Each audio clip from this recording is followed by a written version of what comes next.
School बंद किया जा रहा था मर्जर के नाम पे, उस वक्त इनका विरोध किया था तो इन्होंने विधानसभा में खड़े होकर कहा था कोई स्कूल मर्ज नहीं होगा, कोई स्कूल बंद नहीं होगा। आप लोगों ने सुना होगा। फिर हम दोबारा अभियान शुरू कर दिए 15 अगस्त से स्कूल ठीक करो अभियान। जब से हमने स्कूल ठीक करो अभियान शुरू किया है, हर डीएम खड़ा हो जाता है, अरे साहब ये तो जो स्कूल दिखा रहे हैं तो मर्ज हो चुका है। अरे भाई, जब योगी आदित्यनाथ ने विधानसभा में कह दिया, योगी आदित्यनाथ जी के शिक्षा मंत्री ने कह दिया विधानसभा के अंदर कि कोई स्कूल उत्तर प्रदेश में नहीं बंद होगा, तो फिर आप मर्जर कैसे कर रहे हैं? इसका मतलब आपने विधानसभा में उत्तर प्रदेश के सबसे बड़े सदन में आपने झूठ बोला, क्योंकि वहां तो कहा आपने कोई स्कूल बंद नहीं होगा। फिर आपने अब आप नया नाटक शुरू कर दिए हैं, कह रहे हैं नहीं हमने तो ये स्कूल मर्ज कर दिया था। मर्ज कर दिया था तो नया पता क्या है उसको बताने के लिए तैयार नहीं। भाई, जिस स्कूल को उठा के कहीं मर्ज किया तो यूडाइस पे उसको ऑपरेशनल उसी जगह पे क्यों दिखा रहे हो? दिखा दो कि ये स्कूल मर्ज हो चुका है दूसरी जगह, क्योंकि जब आप मर्ज दिखाएंगे तो सारी विपक्ष की पार्टियां पूछेंगी कि भैया विधानसभा में मुख्यमंत्री जी आपने तो कहा था कोई स्कूल मर्ज नहीं होगा, कोई स्कूल बंद नहीं होगा। अब आप ये मर्जर कैसे दिखा रहे हैं? तो यूडाइस पे आप स्कूलों को चला रहे हैं, और वैसे भी जो स्कूल आपने मर्ज नहीं किया, बंद नहीं किया, उन स्कूलों को भी आपने बदहाल रखा हुआ है।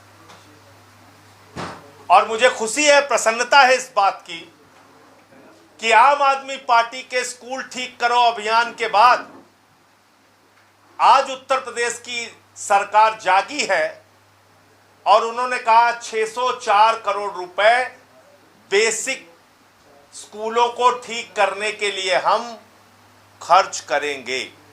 इसका मतलब बहुत अच्छी बात है। मैं चाहता हूं सरकार ऐसे ही नींद से जागे और समस्याओं को सुने। 604 करोड़ रुपए आप कह रहे हैं कि हम स्कूलों की हालत को ठीक करने के लिए खर्च करेंगे, और उसकी पहली किस्त भी शायद 300 करोड़ के आसपास रिलीज हुई है, ऐसी खबर मैं सुन रहा था। तो देखिए, हमारा कोई विरोध आपसे लाठी चलाने का नहीं है, हमारा कोई विरोध आपसे गोली चलाने का नहीं है, हमारा कोई जमीन जायदाद का झगड़ा नहीं है कि हम आपसे लाठी लेके लड़ने आ गए हैं।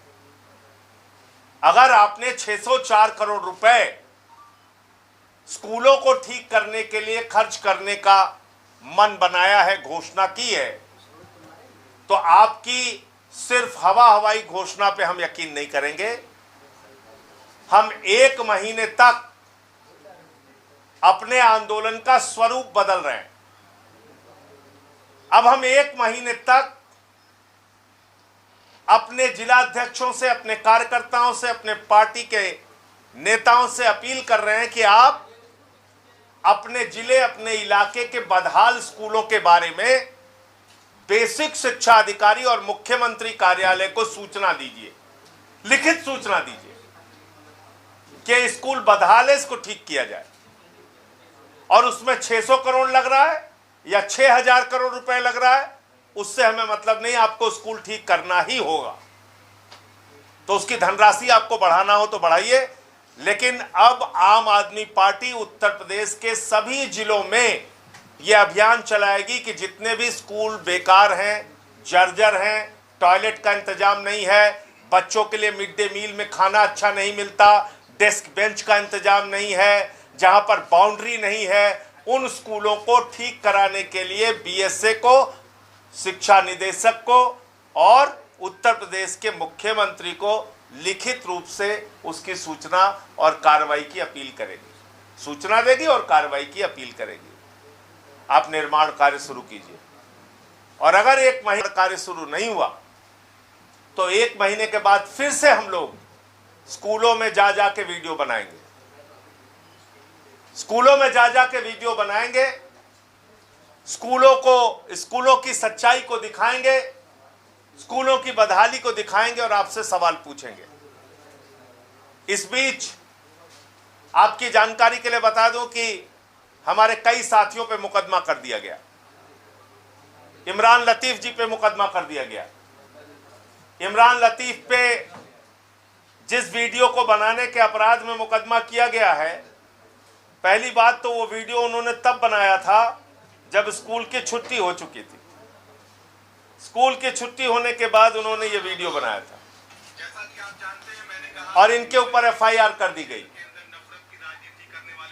और वहां पे कोई मौजूद नहीं था। स्कूल की जर्जर हालत को इन्होंने दिखाया। दूसरा, हमारे साथी मुकेश सिंह जो बनारस के पूर्व जिला अध्यक्ष हैं, हमारे प्रदेश के प्रवक्ता हैं, उनके ऊपर एफआईआर दर्ज कर दी गई। और एफआईआर क्या कह रहे हैं? कह रहे हैं वीडियो भ्रामक है। यह है उस विद्यालय की डिटेल जो यूडाइस पे मौजूद है। इस विद्यालय को आप ऑपरेशनल दिखा रहे हैं, चला हुआ दिखा रहे हैं, और जब बिल्डिंग का स्टेटस इसमें खोजा जा रहा है कि इस विद्यालय के बिल्डिंग का स्टेटस क्या है, तो इसमें कहीं नहीं लिखा हुआ है कि शिफ्टेड। आज डीएम वाराणसी कह रहे हैं स्कूल शिफ्ट हो गया, स्कूल शिफ्टेड हो गया। तो बिल्डिंग स्टेटस में दिखाइए शिफ्ट हो गया। आपने पते में तो कहीं दिखाया नहीं शिफ्ट हो गया। तो आपने मुकेश सिंह पे, जो हमारे प्रदेश के प्रवक्ता हैं, उन पे एफआईआर कर ली। तो आम आदमी पार्टी के कार्यकर्ताओं पर आप लगातार एफआईआर लिख रहे हैं, लेकिन वो चोर जो बच्चों का खाना खा रहे हैं, खाना चोरी कर ले रहे हैं, उनकी सब्जी रोटी दाल चावल चुरा रहे हैं, उन पे आपके अंदर एफआईआर लिखने की हिम्मत नहीं होगी। अपने दोषी अधिकारियों पे कार्रवाई करने की हिम्मत आपके ऊपर नहीं है। हमारे ऊपर तो आप एफआईआर लिख दे रहे हैं। जिन लोगों ने बिल्डिंग की हालत को जर्जर किया, छत नहीं है, बाउंड्री नहीं है, टॉयलेट का इंतजाम बच्चियों के लिए नहीं है, स्कूल में बिजली का कनेक्शन नहीं है, पंखे का इंतजाम नहीं है, बैठने का इंतजाम नहीं है, कीचड़ है, रास्ते ठीक नहीं है, जानवरों की तरह खाना मिलता है, उनके ऊपर एफआईआर करने की हिम्मत आपकी नहीं है। हमारे कार्यकर्ताओं पे आप एफआईआर करेंगे। तो इसलिए, क्योंकि इसमें केंद्र सरकार के द्वारा सरकार को फंड दिया जाता है, राज्य सरकारों को, और हजारों करोड़ रुपए समग्र शिक्षा अभियान के नाम पर केंद्र की मोदी सरकार ने राज्य सरकारों को दिया है। और आपको जान के हैरानी होगी कि 62,000 करोड़ रुपए में से राज्य सरकारों ने मात्र 32,000 करोड़ रुपए इस्तेमाल किया, 30,000 करोड़ रुपए इस्तेमाल ही नहीं किया। 30,000 करोड़ रुपए वापस चला गया। अरे भैया, अनपढ़ रहेंगे, विद्यालय टूटा रहेगा, बच्चे सड़ा खाना खाएंगे, तभी तो प्राइवेट वालों में जाएंगे, तभी तो आरएसएस के विद्यालयों में जाके पढ़ेंगे ना, तभी तो वहां एडमिशन बढ़ेगा, पैसे की कमाई बढ़ेगी। तो इसलिए 30,000 करोड़ रुपए वापस कर दिया गया। तो मैं, क्योंकि केंद्र सरकार का बजट आता है, इसलिए पार्लियामेंट को इसमें हस्तक्षेप करने का पूरा अधिकार है। देश की संसद की संसदीय समितियों को हस्तक्षेप करने का पूरा अधिकार है। तो मैंने इस संबंध में संसद की याचिका समिति को पूरे उत्तर प्रदेश में स्कूलों की बदहाली के संबंध में, बच्चों को जो खाना सड़ा हुआ दिया जाता है उसके संबंध में, हरदोई के डीएम और कई जिलों के बीएसए और डीएम जिन्होंने अपने पद का दुरुपयोग करते हुए सच्चाई दिखाने वालों पर एफआईआर दर्ज की, उनके संबंध में एक विस्तृत शिकायत की है। और साथ ही साथ उत्तर प्रदेश के स्कूलों की हालत क्या है, ये हमने इसमें एक एक करके लिखा है, एक एक करके लिखा है। और मांग की है याचिका समिति से कि इस पूरे मामले की जांच कराई जाए संसद की जो कमेटी है उसके द्वारा, और यहाँ के अधिकारियों को बुला के कि केंद्र सरकार के पैसे का इस्तेमाल कहाँ कितना किया, कितनी गड़बड़ी की, कितना घोटाला किया, और जो घोटाला किया हो तो उस पर कार्रवाई के लिए काम ये याचिका समिति करे। इसके अलावा समग्र शिक्षा अभियान में ये बताया गया है कि हम जिस महान उत्तर प्रदेश में रहते हैं, हम जिस महान उत्तर प्रदेश के नागरिक हैं, जहां पर हमारे प्रधानमंत्री हमारे नौजवानों को गोबर से रोजगार देने के लिए एक महत्वाकांक्षी योजना लाने की बात करते हैं, जिस प्रदेश में गांव-गांव में कब्रिस्तान के बदले शमशान बनाने के लिए हमारे प्रधानमंत्री का ड्रीम प्रोजेक्ट है कि लोग यूपी वाले मरते रहें और इनके लिए हम गांव-गांव में शमशान बनाते रहें, पढ़ाई लिखाई रोजगार जाए चूल्हे भार में। उस प्रदेश में जहां पर खाने के लिए बच्चों को मिड डे मील में नमक रोटी मिल रही है, हमारे ऊपर तो बहुत गुस्सा कर रहे हैं योगी जी, आपकी सरकार पे कौन गुस्सा करेगा जरा बताइए। ये 9,000 करोड़ रुपए समग्र शिक्षा अभियान में आपकी सरकार ने बिना इस्तेमाल किए वापस कर दिया। 9,000 करोड़ रुपए। आज हमारे अभियान के बाद आपको 604 करोड़ रुपए रिलीज करना पड़ रहा है। आप अगर ये 9,000 करोड़ रुपए उत्तर प्रदेश के बच्चों के शिक्षा को बेहतर करने के लिए खाली इस्तेमाल कर दिए होते तो आज हमें टूटी हुई बाउंड्रियां दिखाने की जरूरत नहीं पड़ती, ये सड़े हुए खाने दिखाने की जरूरत नहीं पड़ती, ये कीचड़ की सड़कें दिखाने की और बदहाल टॉयलेट दिखाने की जरूरत नहीं पड़ती। तो गुनाह करें आप, गलती करें आप, गलती करें आपके अधिकारी, चोरी बेईमानी करें आपके अधिकारी और उसकी सजा भुगते हमारे बच्चे, और उसके साथ साथ आपकी तानाशाही का आलम यह है कि आप एफआईआर भी करेंगे। तो ये पूरा विषय आपके सामने मुझे रखना था। नंबर 1, संसद की याचिका समिति के सामने मैंने पूरे उत्तर प्रदेश के स्कूलों की बदहाली के संबंध में शिकायत की है और कार्रवाई की मांग की है। नंबर 2, जो एफआईआर हमारे साथियों पर हुई है उनकी कानूनी भी लड़ाई लड़ेंगे और उन जनपदों में जो भ्रष्टाचार हुआ है उस पर एफआईआर दर्ज कराने के लिए मैं अपनी ओर से प्रार्थना पत्र दूंगा कि एफआईआर उन चोरों, बेईमानों, भ्रष्टाचारियों पे किया जाए जिन्होंने स्कूल की ये हालत बनाई है। नंबर 3, आपको मैंने बताया कि किस तरह से अंडर यूटिलाइज्ड है फंड, जो फंड केंद्र सरकार के द्वारा भी मिला उसको इस्तेमाल नहीं किया गया स्कूलों के विकास के लिए। नंबर 4, अब हमारा अभियान 1 महीने तक उसका स्वरूप बदल के हम स्कूलों की शिकायत डीएसए, शिक्षा निदेशक और मुख्यमंत्री कार्यालय से करेंगे और 1 माह का समय दे रहे हैं कि टेंडर करके उन स्कूलों को, जो भी आपका प्रोसेस होता है, उन स्कूलों की दशा ठीक करने का काम कीजिए। वहाँ के मिड डे मील की व्यवस्था से लेके जो भी वहाँ इंफ्रास्ट्रक्चर में गड़बड़ी है उसको सही करने का काम कीजिए। मुझे इतनी बात कहनी थी, आपका प्रश्न कोई हो तो पूछिए। संजय जी, जौनपुर में चीनी की महंगाई, लेखपाल ने पोस्ट डाली, उसके बाद उस पर भी कार्रवाई होगी। जी हाँ, मुझे पता चला अशोक यादव नाम के व्यक्ति ने, लेखपाल हैं, उन्होंने चीनी की महंगाई को लेकर वीडियो डाला, उनको सस्पेंड कर दिया गया। आम आदमी पार्टी अशोक यादव जी के साथ खड़ी है।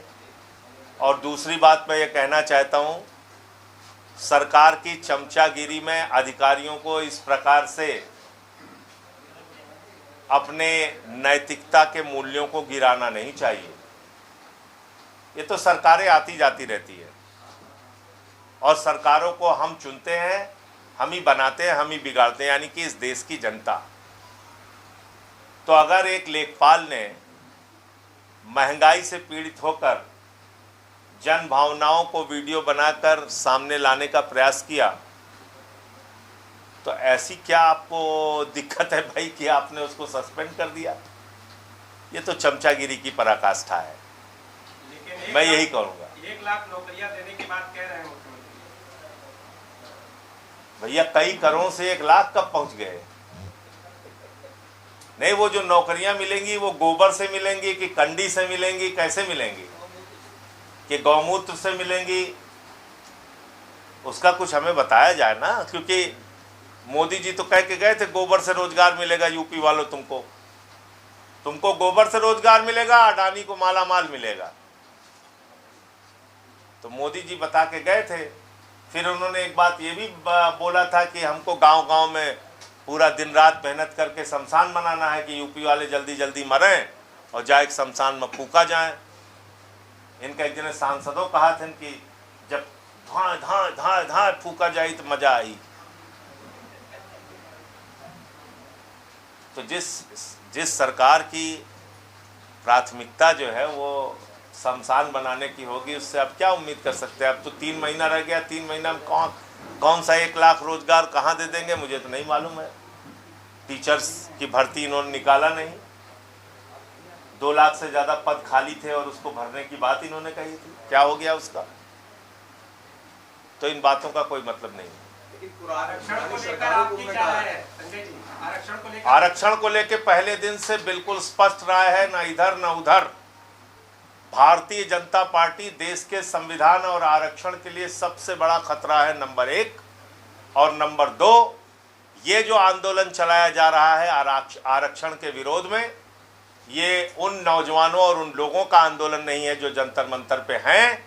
ये आंदोलन भारतीय जनता पार्टी के द्वारा चलाया जा रहा है। इस पूरे आंदोलन के पीछे भारतीय जनता पार्टी के लोगों की साजिश है। वो चाहते हैं पिछड़े, दलित और सवर्ण आपस में लड़ते रहें और वो वोट का उल्लू सीधा करते रहें। आरक्षण संविधान के द्वारा दिया गया अधिकार है और इसको छीनने का हक किसी को नहीं। ठीक है। आप गए थे अखिलेश यादव जी से मिलने के लिए, तस्वीरें वायरल हुई। तो मैंने उसको बताया, तो जब मैंने मिल के निकल के उसके बाद ट्वीट भी किया, तो मैंने स्पष्ट किया कि किस लिए मुलाकात करने गए थे। 69,000 शिक्षक भर्ती में जो पिछड़े वर्ग का आरक्षण खाया गया था वो भी विषय था। और अभी जो आरक्षण के खिलाफ एक आंदोलन चलाया जा रहा है भारतीय जनता पार्टी के द्वारा प्रायोजित करके, उसके संबंध में चर्चा हुई। तो मैंने ट्वीट करके उसकी सारी जानकारी दे दी थी मीटिंग के बारे में।